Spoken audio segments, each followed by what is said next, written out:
好险啊！你那些侍卫太没经验了吧？树林里有埋伏都不知道，咱们得赶紧离开这儿，走吧。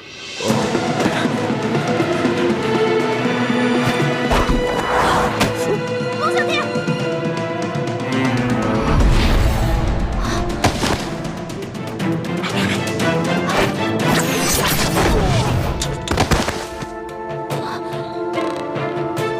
龙小弟，龙小弟，你没事吧？你个笨蛋，准是吸了毒烟了。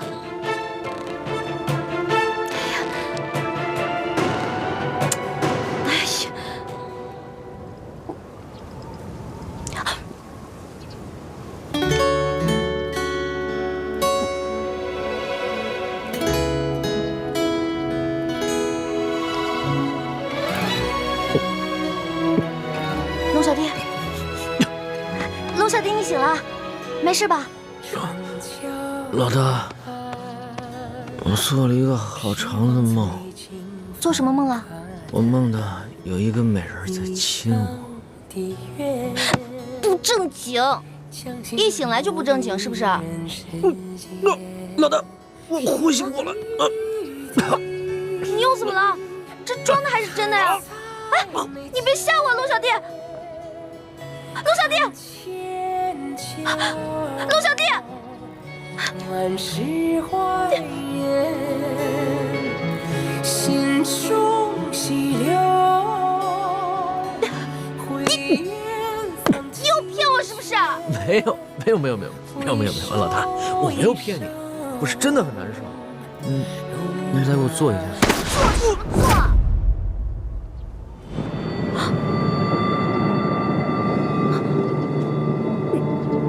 你这次是装的还是真的呀？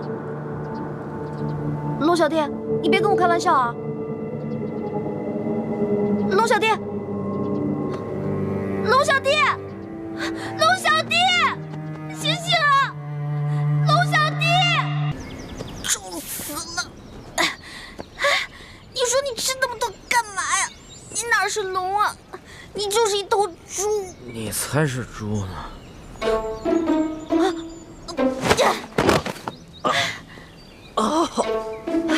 割到石子儿了！你干什么？要弑君啊？你有没有良心啊？我累成这样，你在上面给我装昏迷啊？不是，我哪儿装昏迷了？我刚才是被你撞晕了。得了吧，你刚刚明明是醒的。不是，我本来真的是晕着的，你走路摇摇晃晃的把我给摇醒了，我正想下来的，这不知道你这叽叽咕咕说什么呢，我就想听一下，没想到啊，你居然在背后说我的坏话，被我发现了以后，你还行凶把我扔在地上。恶人先告状啊！行，我躲开行了吧？别，哎，老大，你不是，你别生气啊！我请你吃好吃的还不行吗？不是，哎，老大，我这屁股坏了，我追不上你了。哎，老大，不是，别生气，你听我说，我那时候，哎，不是，老大，你考虑一下伤残人士。走开！快走！二位，快走啊！越来就好。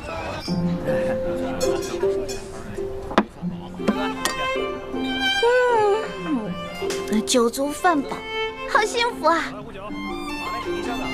不过，我大哥跟丽萍娘娘不知道怎么样了。你放心吧，以你大哥的本事啊，至少保护他自己和丽萍安全脱身是没问题的。但是我们去哪儿找他们呀？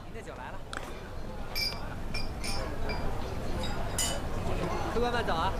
眼下整个山西都不安全，咱们只能顺着道往京城走。要是能在半路上遇见了，那当然最好；如果不行的话，就只能在京城碰面了。也只能如此了。慢走，快点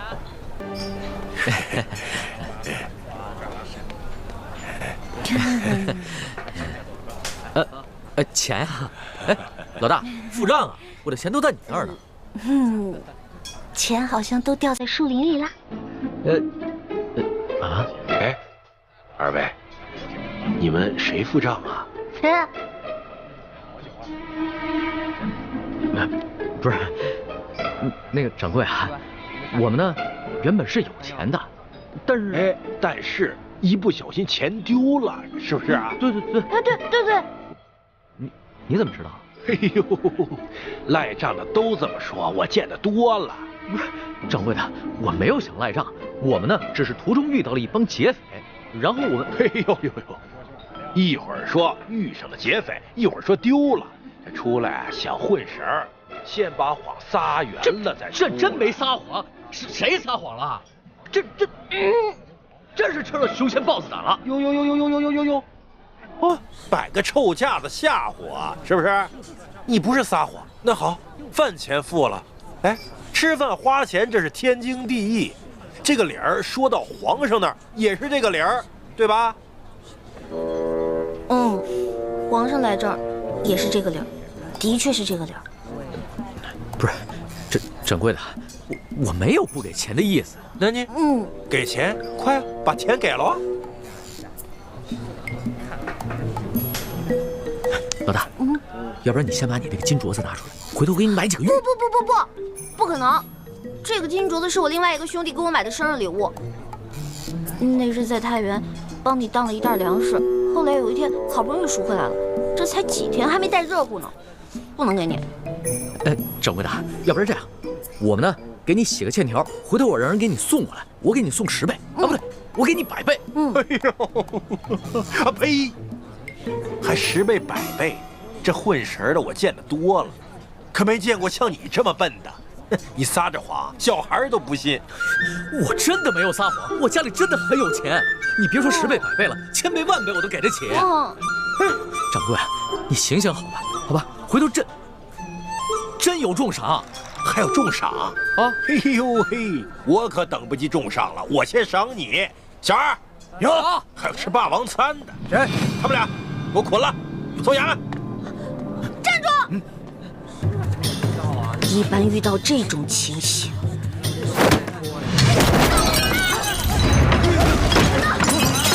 别跑！别让他跑了！站住！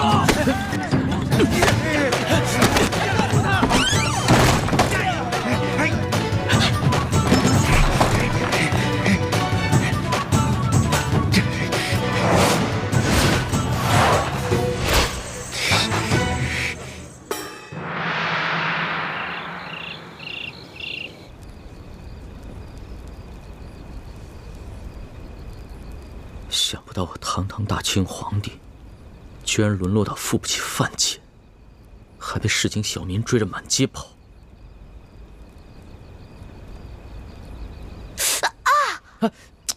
行不行啊？这才一会儿扎了10几下了。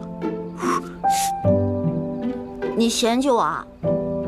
这还是我第一次拿针线呢，以前都没有过。这么说，你是把第一次给我了？当然了。哦。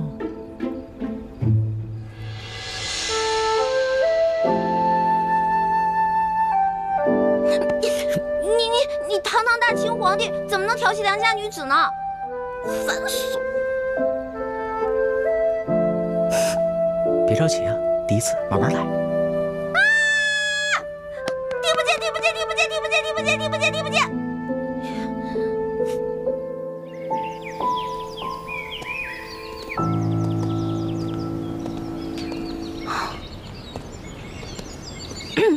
老大，这次回了宫以后，我一定要把这件衣服好好的珍藏起来。至于吗？不就缝得差了一点吗？你还存起来，好随时嘲笑我是吧？老大，我是跟你说认真的。我贵为天子，却被自己提拔的官员追得如此狼狈。这次出巡对我来说意义太重大了，所以我要收藏好这件衣服，好时刻提醒自己做一个好皇帝。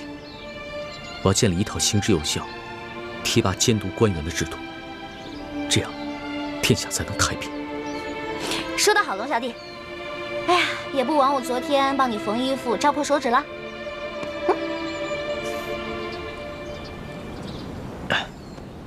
老大，这个我们待会儿去哪儿找吃的呀？距离昨天咱们吃的那个霸王餐已经12个时辰了，我前胸都贴后背了。放心吧，有老大在，绝不会让你饿肚子。走。哎，老大，你要不饿的话，你背我。哎，老大，了吗？有一个富商啊，他母亲这个月过80大寿，所以准备在这儿施粥半个月呢。哦，老大，你不让我去当叫花子吧？不当叫花子当什么？咱们俩去酒楼当大爷啊！之前那次是运气好能逃脱，就咱俩这三脚猫的功夫，打又打不过人家，身无分文，怎么逃啊？那我就问你一句话，你现在想要脸面，还是想要命啊？那还是要命吧。小招了，小招了！还好这边的百姓都不认识我。谁认识你啊？走吧！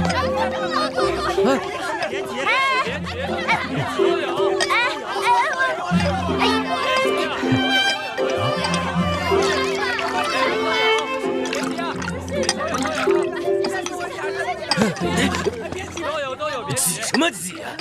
明明是你挤我了。我挤你怎么了？我比你爹岁数还大，就你这样子，还和我们这些老不死的抢一碗稀粥，你知羞不知羞啊你？毛蛋，再来一碗。没了啊！回去吧啊！没了。啊，没了啊！今天都没了。没了，下次再来吧。哟，后生，你来晚了，这都没了。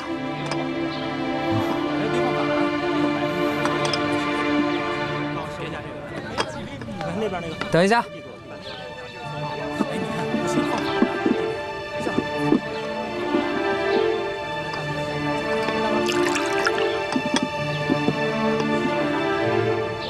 给。我说小后生，你可别嫌弃这碗刷锅水，它总比一碗清水强啊，多少能沾点骨气。你不要，我要。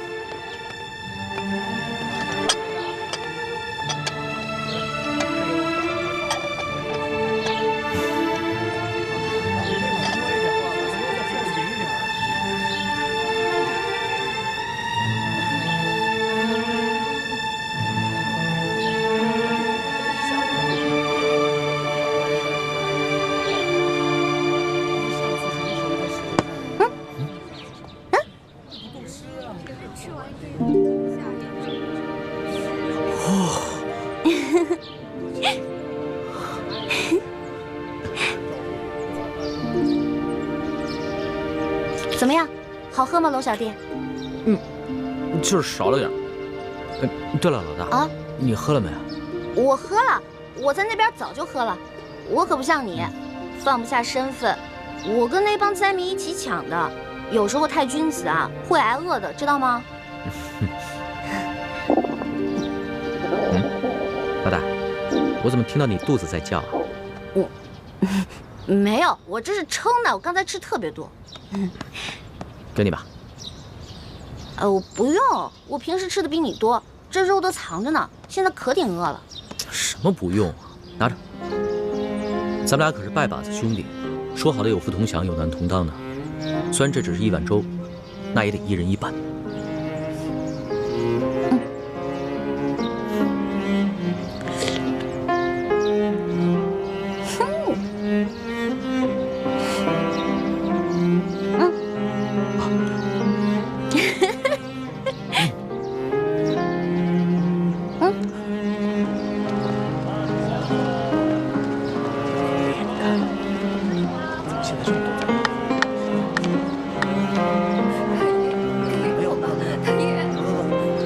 不行，我得想个法子尽快回京城。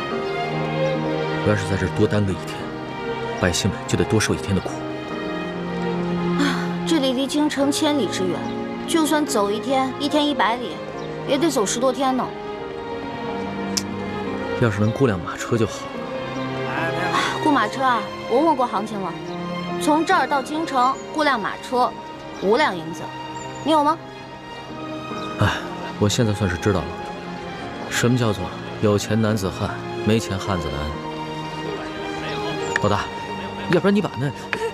公子，少一点吧，我真的没有了。没吃饭。谢谢公子，谢谢公子，真是。给我一点吧。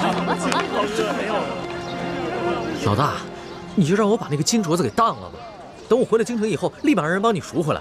不行啊，我这个金镯子是我一个兄弟送我的，我那个兄弟心思很重的，如果他知道我把金镯子当了，他一定会很难过的。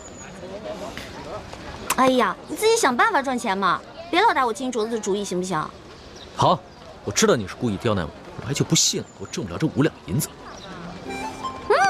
这才是我的好龙小弟嘛，文武双全，什么都会，对不对？不过你想到什么办法赚钱了吗？老大，你的耳环呢？哦，这儿呢。哎，你的金镯子不能大，耳环可以吧？耳环是可以啊，不过耳环不值什么钱，只能卖10几个铜板。10几个铜板就够了，走。哎，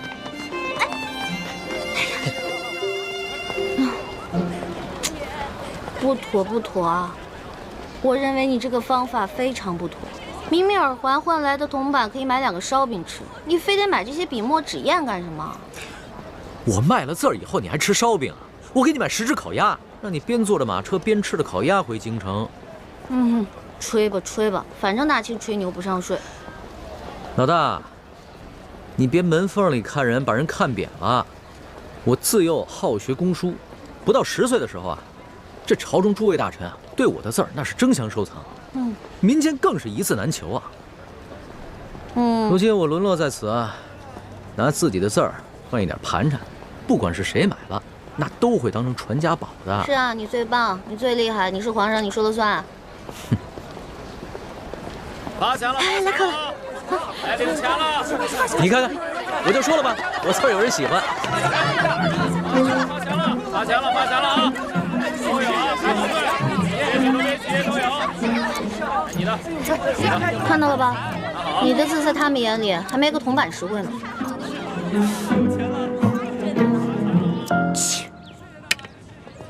哟，这幅字笔画圆润柔美，清丽潇洒，颇有明代董其昌的风范呢。在世道好的时候，应该能卖几两银子。你居然能从我的字里边看出董其昌的风范，看来你对书法颇有研究啊！不瞒2位，在下萧凤生是也。啊，我想起来了，你就是山西第1大才子萧凤生是吧？惭愧惭愧啊！哎，你是否画过一幅《古道西风图》啊？有啊，不过我当时送给了京城一位友人。听说此画几经辗转到了皇上手里，皇上爱不释手。怎么，你见过此画？啊，那倒没有。我有一个乡亲啊，他有一个远房亲戚在朝中做官，然后我听过这个事儿而已。哦，哎，可是你为什么不卖字画，要在这儿乞讨为生呢？世道不堪，灾荒之年，老百姓连饭都吃不上，哪还有什么闲钱买我的劳师字字画呢？我又不愿攀附那些达官显贵，也就只得乞讨度日了。富贵不能淫，贫贱不能移，怪不得先生能画出连皇上都欣赏的大作来。这位兄台倒是萧某的知音呢。不过我也没有别的东西可赠，这枚铜钱我就赠与兄台，好歹也能买碗薄粥。告辞了。哎，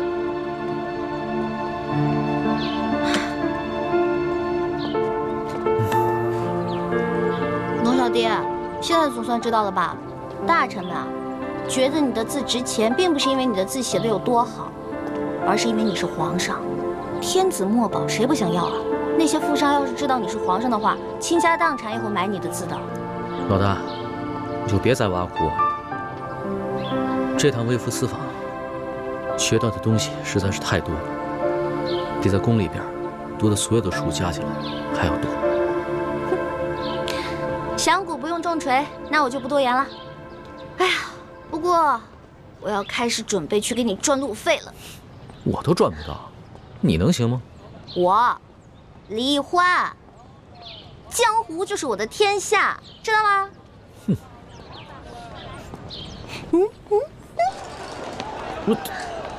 老大，你说的不会是这个地方吧？当然，一会儿看我眼色行事，知道吗？走。哎，老大。来，买对离手了啊！买单还是买双？这边单，这边双啊！这边全。买对离手，买单还是买双？看这决定啊！赶紧下注啊！好嘞，下注！运气这么差还赌呢？来，接着来！书呢，原来那有个小叫花子。滚！说谁小叫花子呢？告诉你，我们小爷有的是钱。哟，金元宝，真有钱啊！红宝，还光头呢。金镯子，谁呀？好，有种你跟本少爷赌。好，赌就赌。好，来。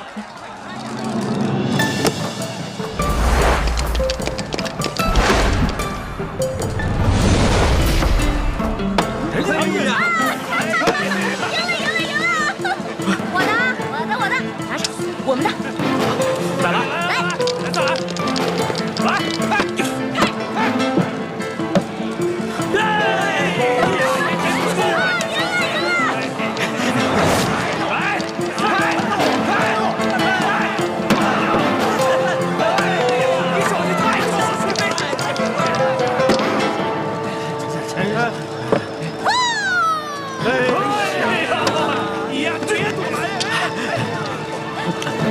老大，算了，见我就收。哎呀，我正玩得兴起呢。老大，好，那个，最后一局了，小爷没时间了，最后一局了啊！最后一局，行，全压了，快压了，全压上，一把给我翻回来，一把定输赢。对，好，没事，给我一把定输赢。对，来，抱起来啊！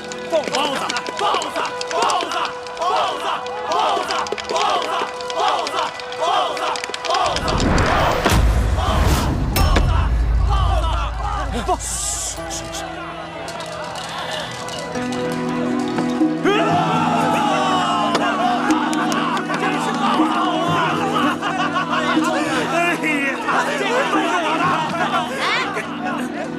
哎，你干什么？小爷这骰子还没摇开呢。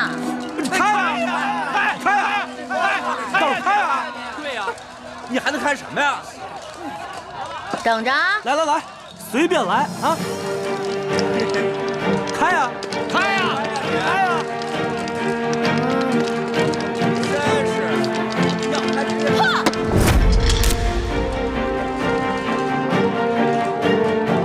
快开呀！看好了啊！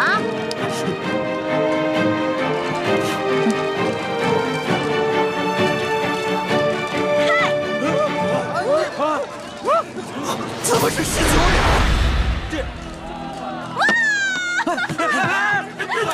抢什么？都是我的！抢什么？这仨骰子怎么可能要出19点啊？你出老千啊？不是，哎，肯定出老千。对呀，我又没多一个骰子，这是小爷的本事，自己没本事还怪我，有你这样的吗？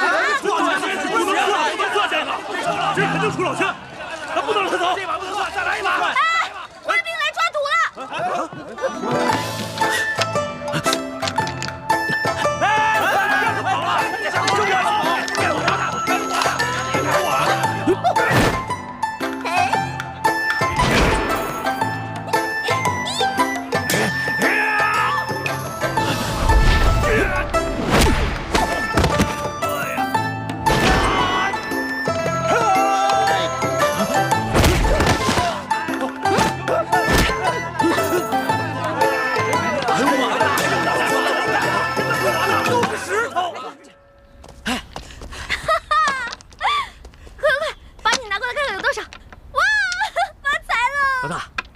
几10两呢？这下好了，我们不仅雇马车的钱有了，吃饭的钱都有了。老大，你真行！那当然了，要不然怎么做的你老大呢？哎，拿过来啊！这些钱都是我挣的，跟你没有关系。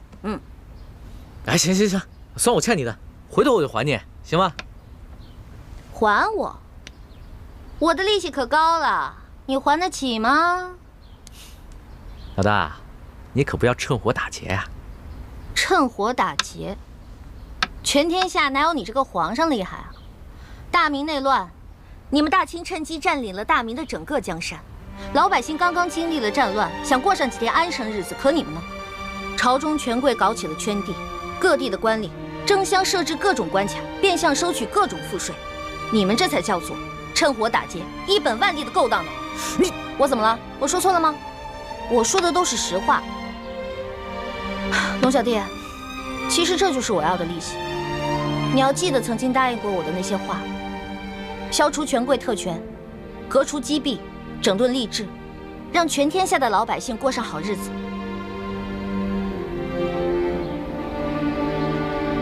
好，我答应你，这个利息我一定还。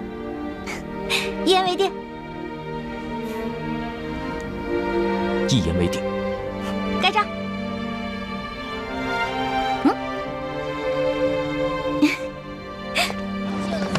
没有，错了没有？行，这口吃的，看这儿，这道吃。慢点啊！哎，陆小弟，你干嘛呀？赶紧雇辆车回京城吧，别再节外生枝了。这不刚好路过吗？我这辈子就没吃过霸王餐，咱们还是把没付的钱给人结了吧。别人小本生意也不容易啊。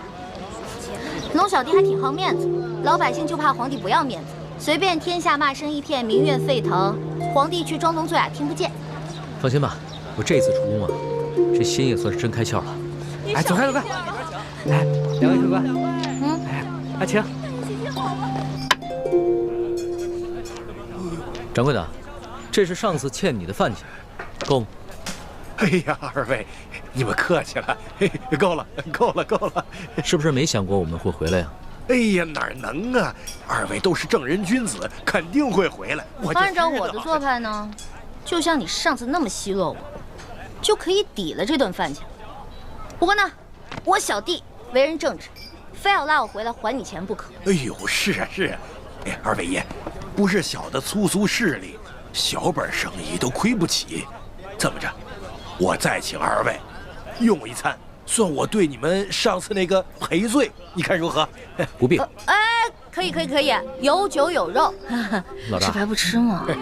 不是你，没事儿，人是铁，饭是钢嘛，吃饱以后再上路啊。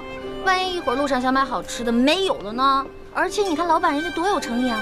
就是嘛，哎，赏个脸，二位赏个脸啊！哎，小二，快，请二位爷楼上上雅座。哎，好嘞，这边挑雅座啊！小心楼梯。哎，慢点。啊！好吃。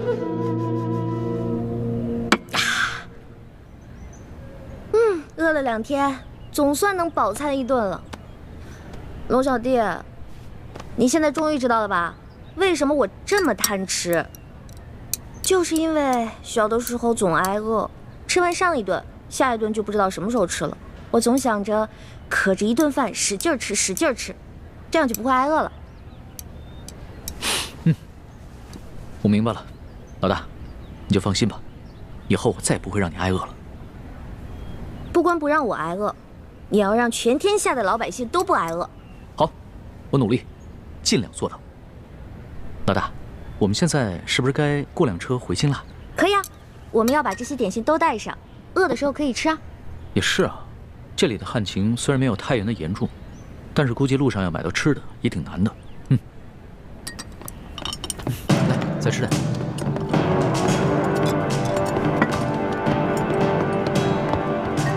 铁捕头，就是他们。掌柜的，你这是干嘛呀？上次的饭钱我们可结清了，这顿是你刚才在底下说你请我们的，不就一顿饭的事儿吗？那我们给你钱还不行？你报什么官啊？二位爷，这就不怨我了，你们这胆子也太大了。既然巡抚大人已经全省通缉你们，还敢上我这酒楼来？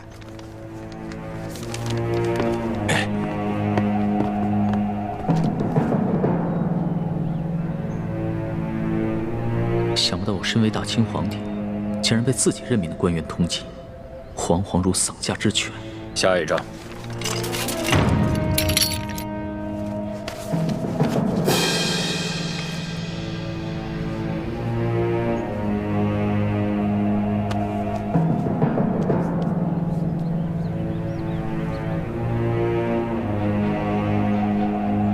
果然然是的，给我拿下！铁卫公，住手！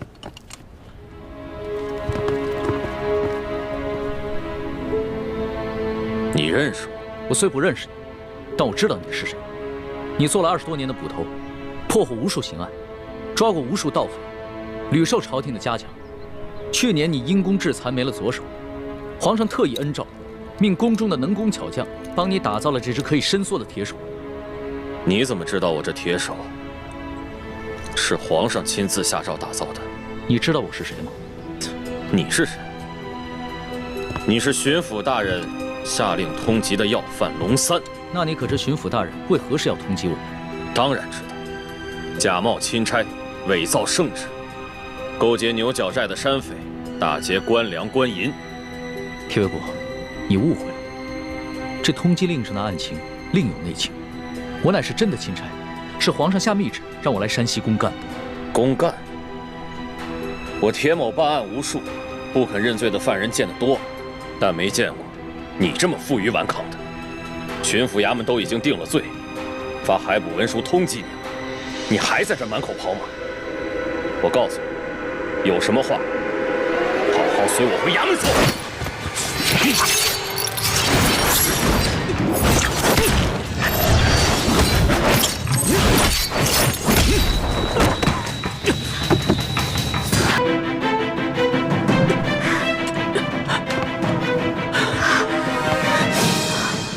把他们给我抓起来！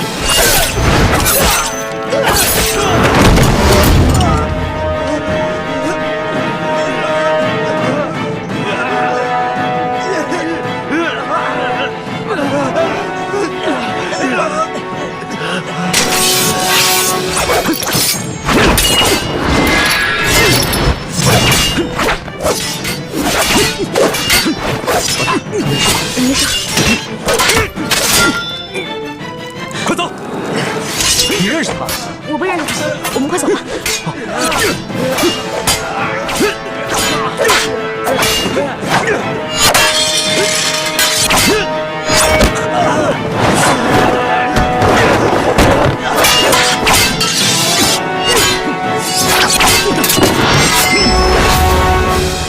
你是谁？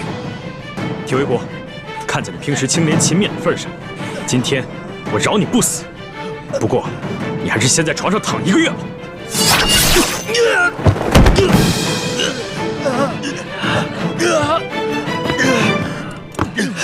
包子嘞，热腾腾的包子。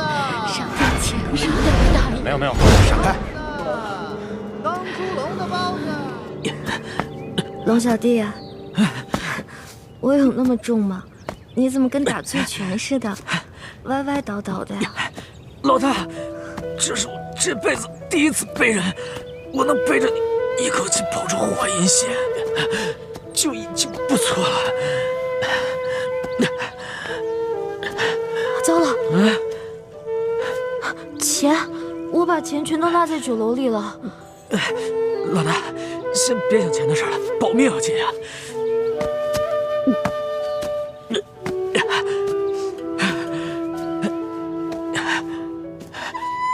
龙小弟，要不然你把我放下来吧，你可是金枝玉叶，别到时候把你的龙胳膊龙腿给你压坏了。不行，铁捕头的铁手是我亲自建造的，我知道他有多厉害，你一定伤得不轻。咱们得赶紧找一个地方，老给你包扎一下。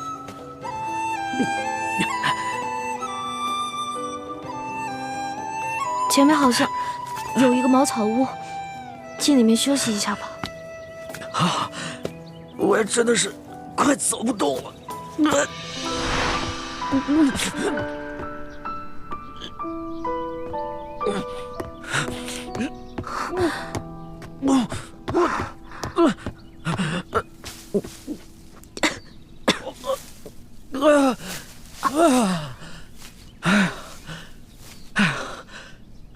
龙小弟，长这么大还没这么累过吧？那是。哎呦，哎，你怎么流那么多血啊？你让我看。大惊小怪的，没见过世面吧？没事儿，你先出去，我自己看一下。你别闹，我出去。你想占我便宜是不是？告诉你不许占我便宜啊！去，赶紧去，出去！真的？真的，快点走啊！走，快点儿！快点儿啊！快去！哎，不是，你确定你自己能行啊？我确定。去。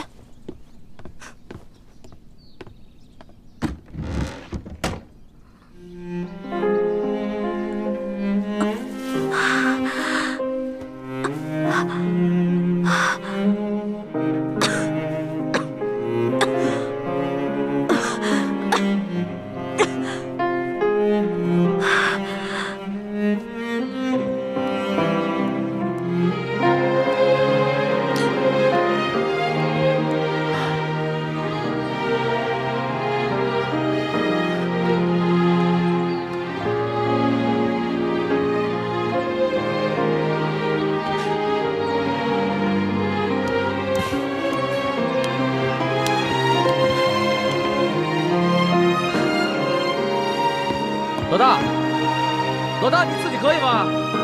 你怎么不说话呀？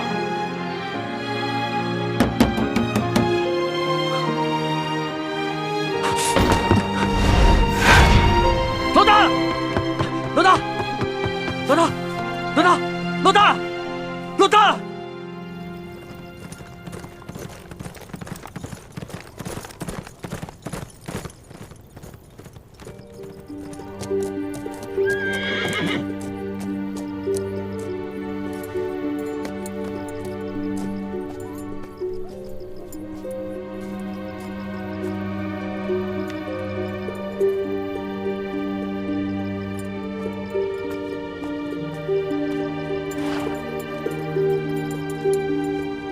大师兄，叶师弟，你不是跟着樊师妹一起，随着吴应琪进京了？吴应琪这几日游山玩水，一直拖延进京的时间。几日前，我和樊师姐发现，这次伏击打得并不顺利，那龙大人的手下武功个个都不弱。前去搬救兵的人当中，我们杀了3个，跑了2个。二公子，卑职办事不力，愿受责罚。罢了，你已经尽力了。继续暗中追查龙大人的下落，想办法把龙大人的行踪透露给刘德昭。可是刘德昭也有把柄在龙大人手上，就算他真的抓住了龙大人，也未必敢杀了他。卑职担心他们2人化敌为友，暗中达成交易，这对我们来说，是不是太不利了？所以你更要掌握好时机，杀了龙三之后马上撤离，让刘德昭的手下晚到一步，替咱们把舒剑之死和龙三之死这2口黑锅都给背了。卑职明白了，卑职这就去办。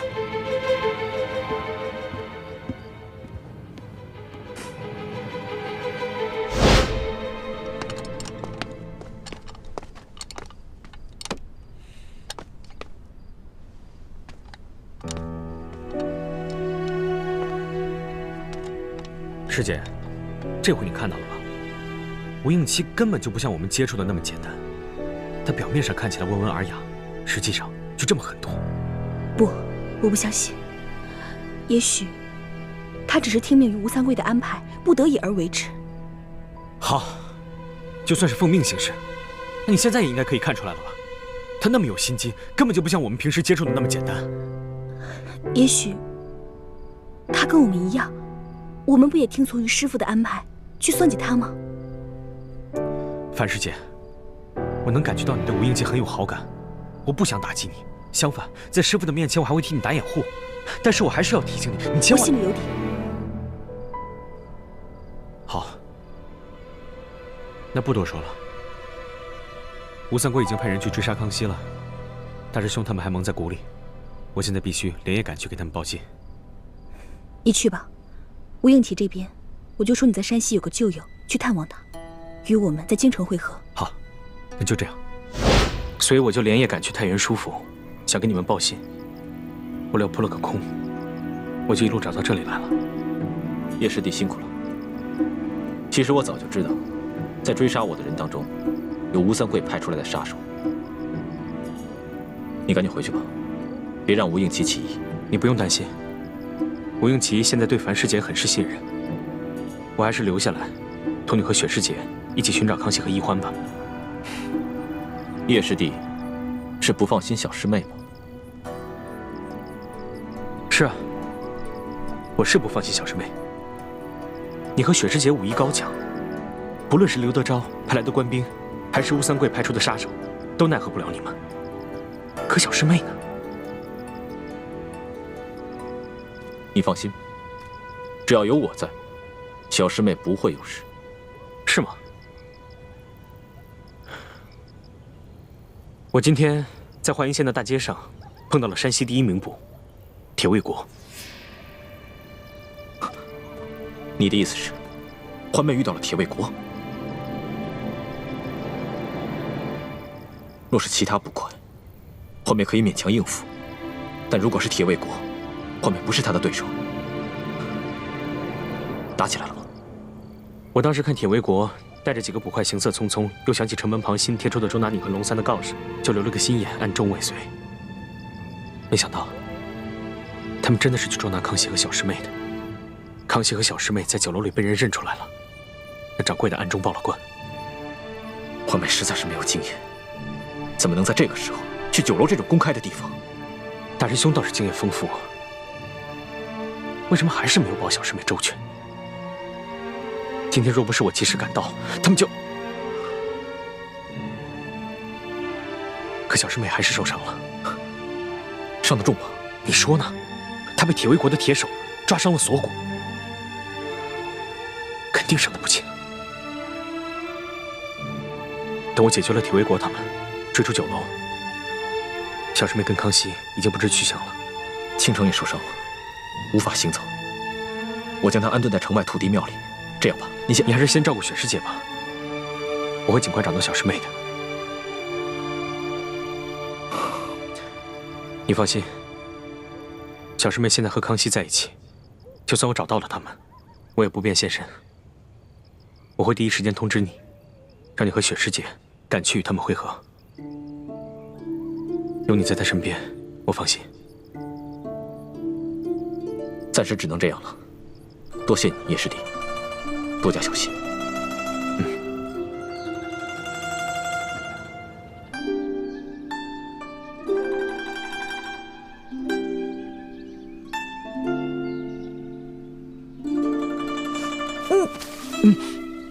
老大，你醒了。哎，你伤口怎么样了？我好不容易才给你包扎好，你千万别乱动啊。我这伤口是你包扎的？对啊。这个是我第一次给别人包扎伤口，要是包扎的不好，你千万别笑话。你怎么能趁我昏迷的时候占我便宜呢？我怎么占你便宜了？那你的伤口流血不止了，我怎么能看着不管呢？我发誓，我绝对没有趁机占你便宜。不过你皮肤又滑又软，摸起来确实挺舒服。哎，住口！说什么呢？那你为什么要抱着我睡觉啊？我冤枉啊！你这流血不止，手脚又冰又冷的，我也不会生火，我只能抱着你睡觉啊！哎，你怎么那么多借口啊？我现在好了，你赶紧下去吧。我都说让你……哎，老大，你没事吧？老大，哎，龙小弟啊，我怎么感觉我这脑袋这么晕啊？哟，老大，你头好烫啊！这样，来，你先躺下，躺好了。哎，好冷啊！哎，把衣服盖好，你就不冷了啊。不冷了。龙小弟啊，我想喝水。水啊，水，你等着，我去给你找水去啊。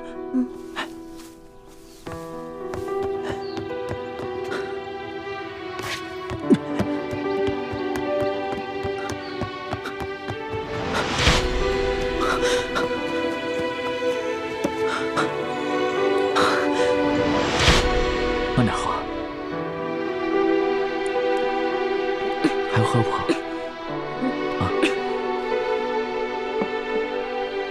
我好冷。冷啊！来，你先躺下。来，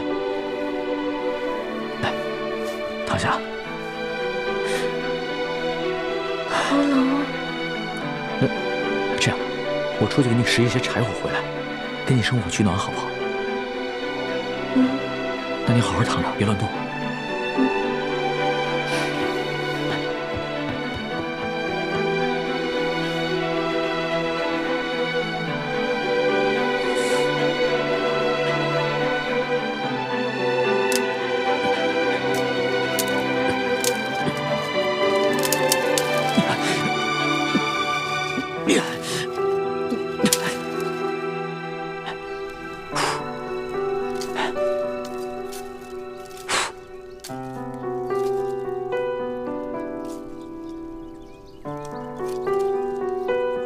龙小弟，啊，折腾了这么半天，我怎么还没升上啊？我马上就好，马上就好。我怎么会有你这么个笨小弟啊？啊！你柴火放太多了，分开点儿，要不然里面空气不流通，火是生不着的。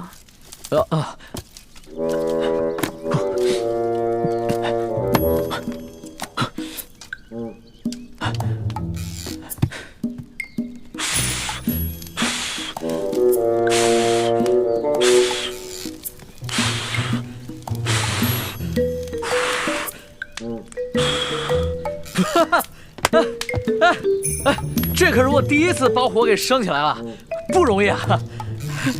哎，你这个就叫做四体不勤，五谷不分。我怎么就五谷不分了？你看看这是什么？我顺道拿了2个地瓜，我现在就烤给你吃。顺道拿的？我看你是偷的吧？我会把钱补给主人的。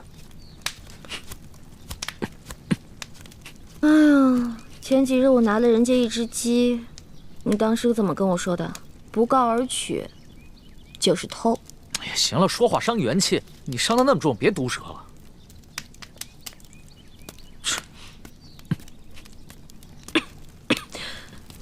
你搓上面的泥干什么呀？那个泥不用搓，连皮带泥放在火边慢慢的煨就可以了。不是，这不把泥搓掉了怎么吃啊？哎呀，我发现了，我这个龙小弟啊，不仅江湖经验差，生活常识也没有。这个泥烤干了以后一掰就掉了，里面的地瓜是干净的。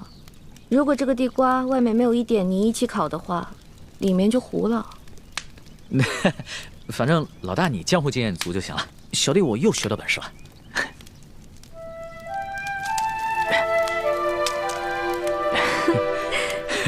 你怎么扔火里了？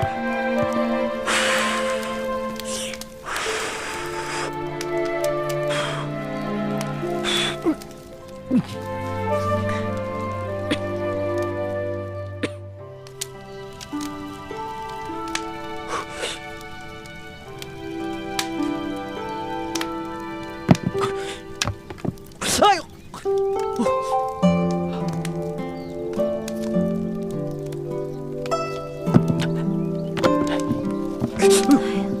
你小心点儿，别烫坏了你的龙爪。好烫！慢点儿。这烤糊了。哟，这芯里还生着呢。那我再去给你烤烤。哎，不用了，我没有你那么挑剔。再等你学会烤地瓜，估计老大我就变成干尸了。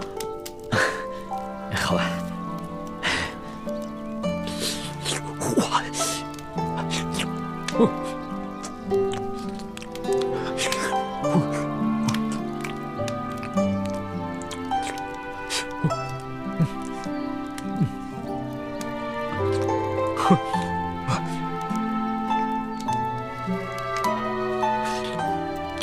好吃吗？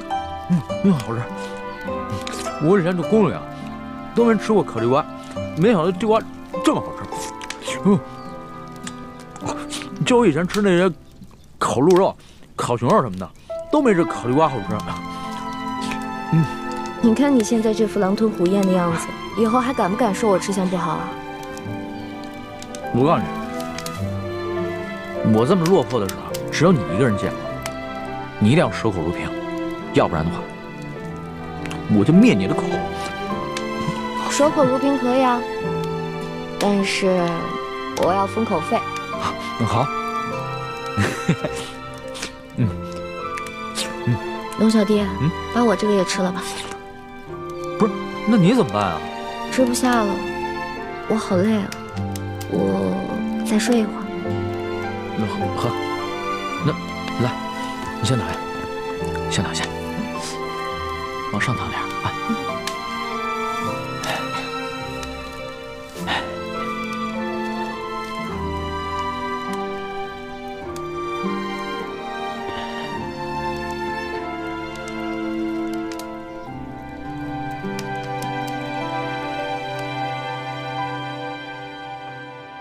李兄，好久不见。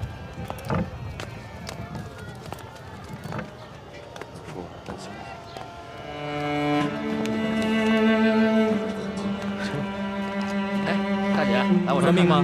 不要。您这好卖呀？哎，价钱好说，结实。你看看这个，不错吧？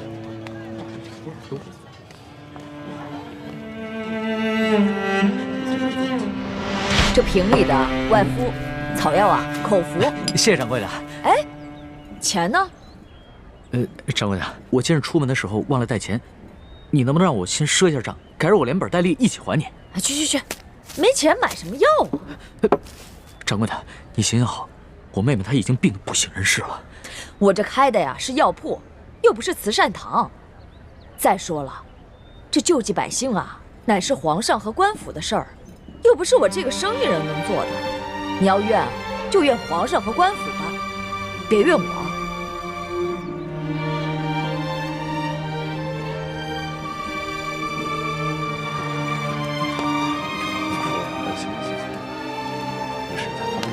哎，站住！过来，你站住！哪里？哎，站住！这怎么办？拉走吧。你过来，走吧。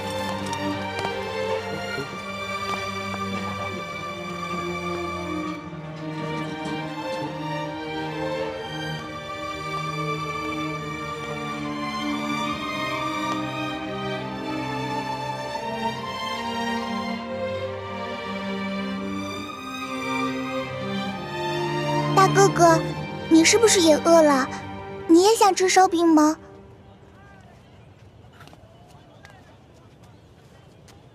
小妹妹，哥哥不饿，是哥哥的妹妹饿了。你能把这张白面烧饼分给哥哥一半吗？等将来，哥哥一定还你10张肉饼。真的，你没骗我。真的，我没骗你。好吧，我相信你。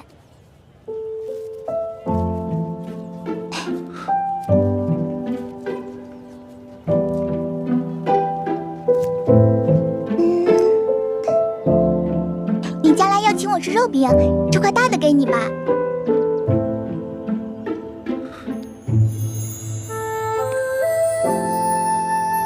小妹妹，你真好。你能告诉哥哥你叫什么名字吗？我叫喜儿。喜儿，真好听。娘，来稻米了。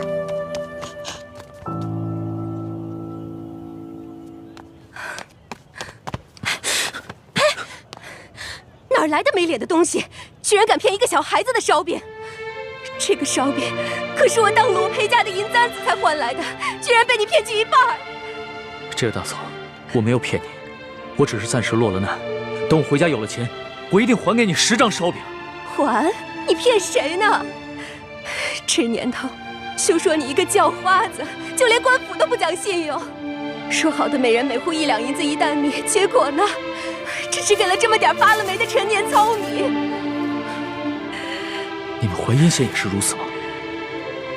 哪年赈灾不是如此？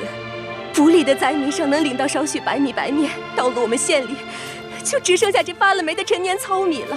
再到下面各个乡村，剩下的就只能是糠皮了。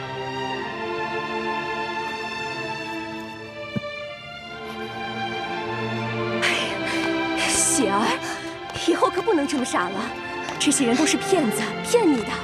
喜儿，你一定要相信哥哥，哥哥将来一定会还给你10张肉饼的。我呸！还不快滚！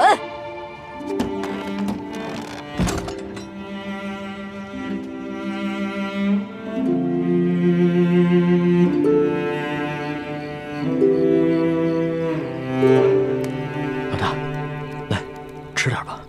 你呢？我已经吃过了，我只讨了1张饼，我吃了一半，另外一半留给你。龙小弟，你对我这样，我真的挺开心的。可是我吃不下了。那你不吃东西怎么行啊？我好难受。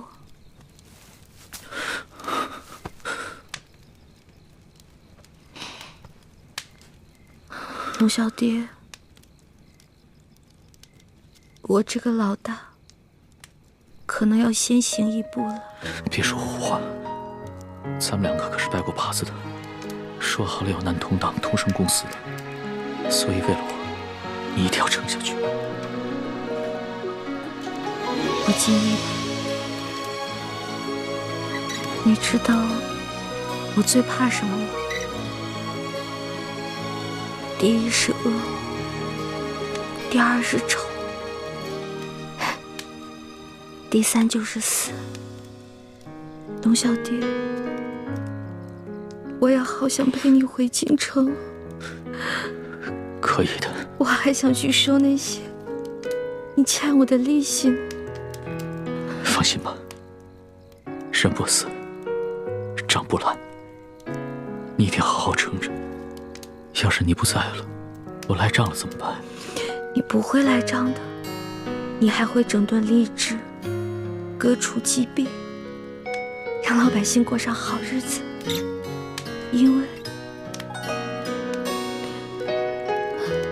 因为你是一个好皇帝。我之前说过，你是天底下最不该爱的人。可是我现在收回这句话，你真的很好。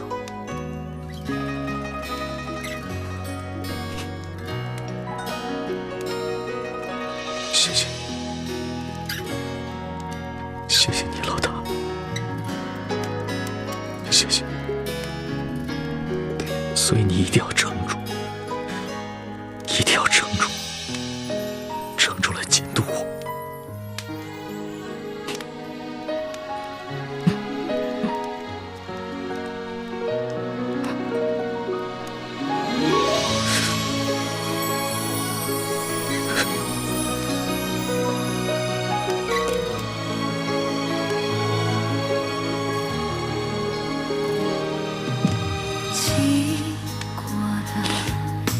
龙小弟，你哭了。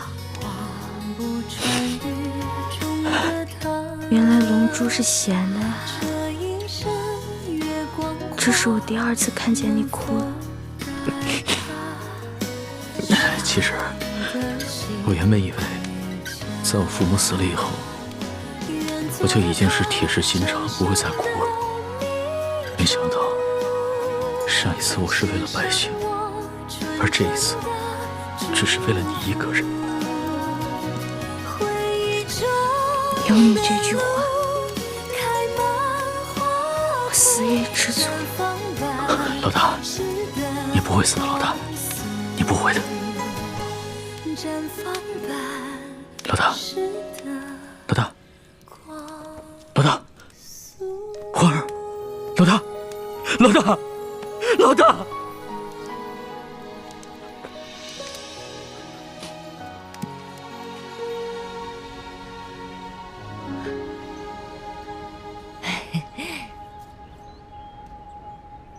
掌柜的，咱们可是说好了啊，这个金镯子我只是暂时抵押在你这儿，你一定要好好保管，改日我一定会赎回来的。放心吧，我是生意人，这药铺开了多少年了，做生意的讲诚信，懂规矩。